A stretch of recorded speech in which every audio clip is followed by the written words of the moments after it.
घनश्याम तिवारी जी, उत्तर प्रदेश जैसे सबसे बड़े राज्य जहां पर 80 लोकसभा की सीटें आती हैं, वहां पर कांग्रेस पार्टी 15 से 20 सीटों पर लड़ना चाहती है। तो क्या समाजवादी पार्टी के साथ एक फॉर्मूला तय हो रहा है? इसको लेकर बढ़ेगा इंडिया गठबंधन वहां पर आगे?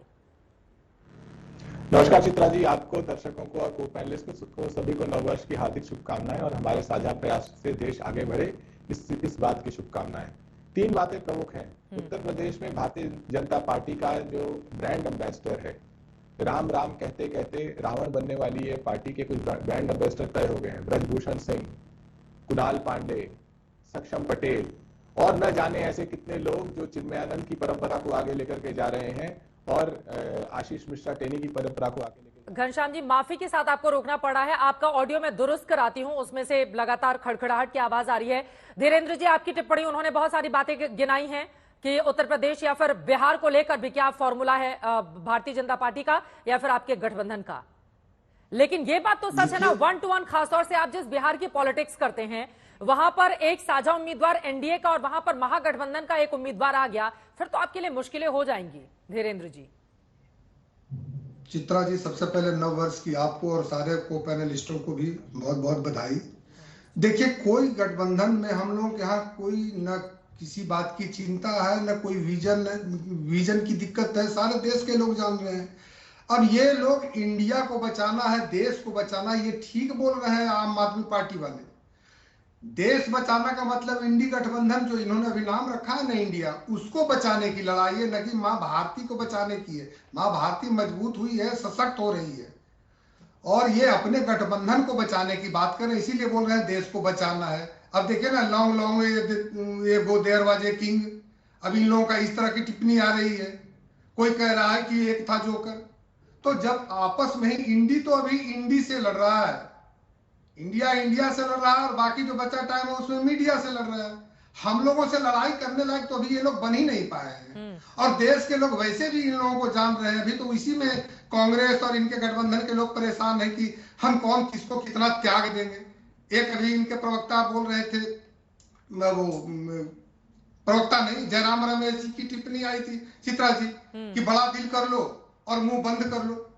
अरे ऐसे कैसे कहाँ होता है कि दिल बड़ा कर लो, मतलब क्या कर लो कि जहां जिसको जहां लड़ना है वहां लड़ो और मुंह बंद कर लो कि हम लोग गठबंधन में है। बाकी तो इशारा ये लोग यही कर रहे हैं ना कि जो जिस राज्य में हो वहीं पे लड़ो। बिहार के अभी अध्यक्ष गए थे मीटिंग में कांग्रेस पार्टी की, वहां पर उन्होंने बिहार में आते ही कहा कि 8-9 सीटों पर मैं लड़ूंगा, जबकि बिहार में कांग्रेस का एक व्यक्ति भी नहीं है, न वोटर है, न कोई नेता है।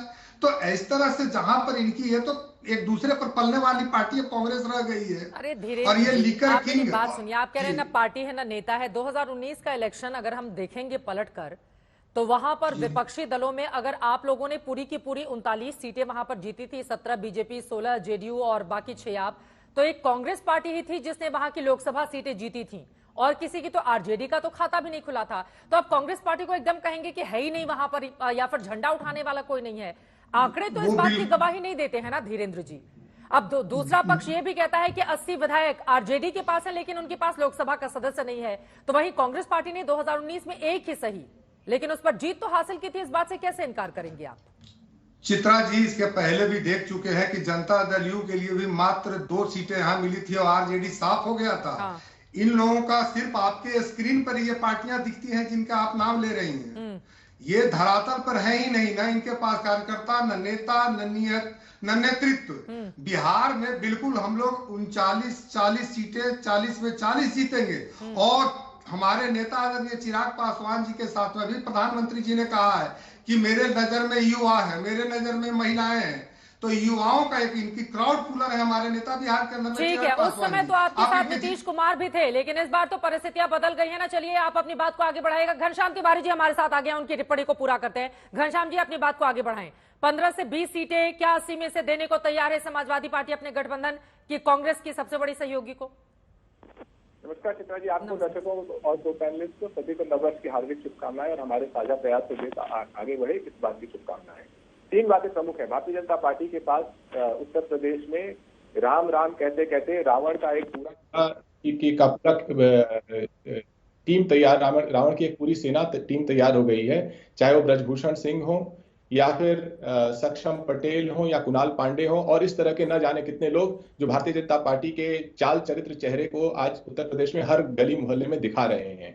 ऐसे में जिस देश में, हमारे देश में 4,45,000 केसेस सिर्फ 2022 में महिलाओं के खिलाफ रजिस्टर हुए थे, जिसमें उत्तर प्रदेश में सर्वाधिक था, उसमें जब आपके दर्शक जो देख रहे हैं इस कार्यक्रम को भारतीय जनता पार्टी को वोट देने के बारे में सोचेंगे तो एक बार अपनी अपनी घर में जो बेटियां हैं उनकी तरफ भी देखेंगे और कहेंगे क्या इस पार्टी को वोट देकर के हम अपनी बेटी का भविष्य मजबूत करेंगे, उसकी मान मर्यादा को मजबूत करेंगे या फिर उसे धराशायी करेंगे। जिस देश में आईआईटी, जो भारतीय जनता पार्टी ने एक आईआईटी का सपना नहीं दिखा सकती, उस आईआईटी में अगर किसी बेटी के साथ ऐसा दुष्कर्म होता है, उसके बाद भारतीय जनता पार्टी के ये कार्यकर्ता प्रचार में चले जाते हैं, 2 महीने बाद पता चलता है। पहली बात।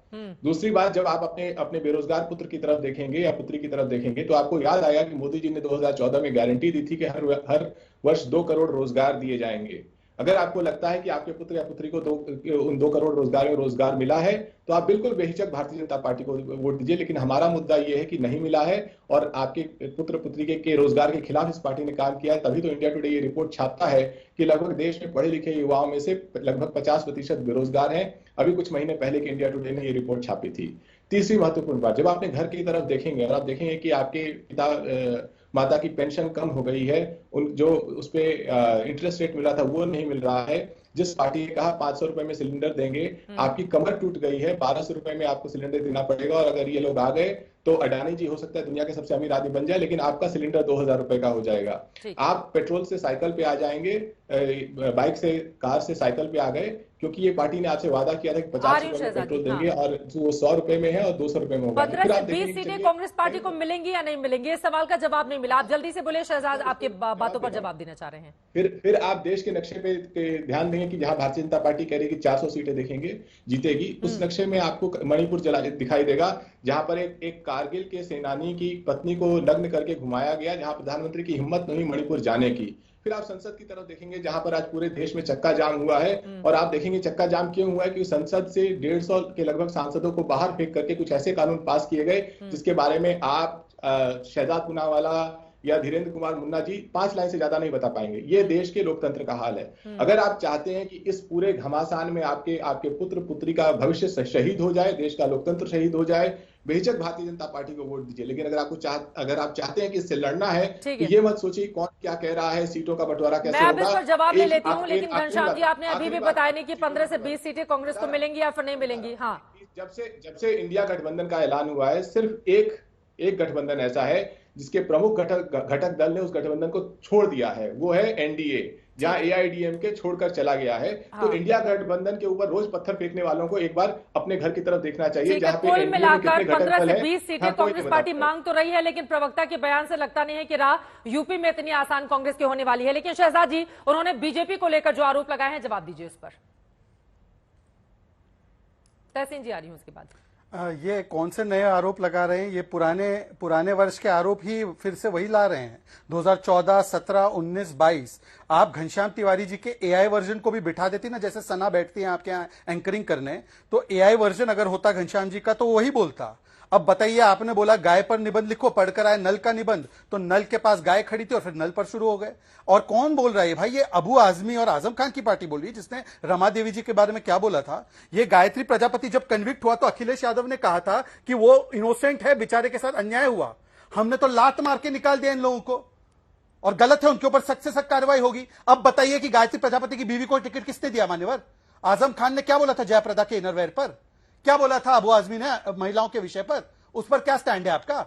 Gayatri Prajapati is convicted in POCSO act. Anyway, छोड़ देते, ये विषय नहीं, आज के विषय पर आते हैं। देखिए चित्रा जी, बड़े क्लियरली मैं कह रहा हूं, आजमगढ़ और रामपुर के बाइपोल भी ये जीत नहीं पाए हैं अभी लोकसभा में। ये क्यों हो रहा है? क्योंकि एक तरफ एक डिलीवरी है, मोदी सरकार जो कहती है वो करती है, धरातल पर उतारती है, और दूसरी तरफ केवल डायलॉग डिलीवरी है। इनसे पूछिए, ये उत्तर के भारत की बात कर रहे हैं, अभी रेवांत रेड्डी ने उत्तर भारतीयों के डीएनए पर क्या बोला है, मारन ने क्या स्टेटमेंट दिया है, एक्को की जबान खुली क्या, ये संविधान के साथ था क्या? और उनसे पूछे कि जो स्वामी प्रसाद मौर्य ने बोला है, ये राम जी की बात करते हैं, राम भक्तों को भूनने वाले, सरयू को लाल करने वाले, ये राम भक्तों के साथ है, तो एक बार स्टैंड लीजिए। स्वामी प्रसाद मौर्य को तो प्रमोशन दे दिया। अब आएंगे पुराने एग्जाम्पल निकालेंगे, वो लाइफ कोच बैठे हैं ना इंडिया अलायंस के, वो आएंगे 1973 का कोई एग्जाम्पल निकालेंगे और व्हाट अबाउटरी करेंगे। पूछिए इनसे एक बार कि धरातल पर मैंने 15 आंकड़े गिनाए जो भारत सरकार ने, मोदी की सरकार ने डिलीवर किया, आप अपने 5 गिना दो। बेरोजगारी की बात करें तो 20% से ज्यादा बेरोजगारी राजस्थान में थी, मध्य प्रदेश में 2% थी। आपने क्या कहा वहां पे राजस्थान में? और उत्तर प्रदेश में जब आप छोड़ कर गए तो 18% बेरोजगारी दर था, आज 2% बेरोजगारी दर है। आप उत्तर प्रदेश छोड़ कर गए तो 10 मेडिकल कॉलेज थे, आज 60 मेडिकल कॉलेज है। यह हकीकत है घनश्याम तिवारी जी। केवल विदेशी भाषा में बोलने से यदि सब कुछ हो जाता तो आपकी बातें बहुत अच्छी सुनाई देती है, परंतु धरातल पर आप कहीं नहीं है। घनश्याम जी देखिए, मैं तो सिर्फ कह रहा हूं आपके दर्शकों से कि अगर आपके पुत्र या पुत्री को भारतीय जनता पार्टी की सरकार ने रोजगार दिया हो, अगर वो अग्निपथ के धक्के नहीं खा रहा हो, वो अगर ट्रेन के धक्के नहीं खा रहा हो, ट्रेन समय पे चल रही हो, तो भारतीय जनता पार्टी को वोट दीजिए। तो कहते हैं 44 करोड़ मुद्रा लोन दिए, यानी कि हर परिवार में 2 मुद्रा लोन दिए। अगर आपके परिवार में, क्या मोहल्ले में 1 मुद्रा लोन मिला हो, भारतीय जनता पार्टी को वोट दीजिए। अगर आपके मन में तसल्ली है कि ब्रजभूषण सिंह, जिसके ऊपर 1000 दुनिया में कोई नहीं हुआ जिसके ऊपर ऐसा आरोप लगा, 1000 बेटियों के शोषण का आरोप है, उसे लात मार के बाहर नहीं किया। शहजाद को किया जा सकता है, ब्रजभूषण सिंह को नहीं किया जा सकता है, तो ये मत कहिए। और ये जो IIT BHU में हुआ है, ये कोई 1973 की बात नहीं है। शर्म आनी चाहिए कि जिस व्यक्ति की फोटो स्मृति ईरानी के साथ है, नरेंद्र मोदी जी के साथ है, वो इनके नड्डा जी के साथ है, योगी आदित्यनाथ के साथ है, वो भारतीय जनता पार्टी का अभियान चला रहा है और पुलिस उसे खोज रही है। तो अगर आपकी बेटी को इससे बल मिलता है, उसे शक्ति मिलती है कि नहीं, मोदी जी उसके भविष्य को मजबूत करेंगे, अपने बच्चों का भविष्य के सामने रखिए और वोट दीजिए। जिन्होंने कहा गारंटी, क्या किसानों की आय डबल हुई? गारंटी थी। क्या आपको मकान मिला? गारंटी थी। हाँ। क्या इस देश में काला धन वापस आया? गारंटी थी। क्या भ्रष्टाचार खत्म हुआ? गारंटी थी। क्या जो लोग टैक्स दे रहे हैं उनको 5 से 10% मोदी जी ने वापस दे दिया? गारंटी थी।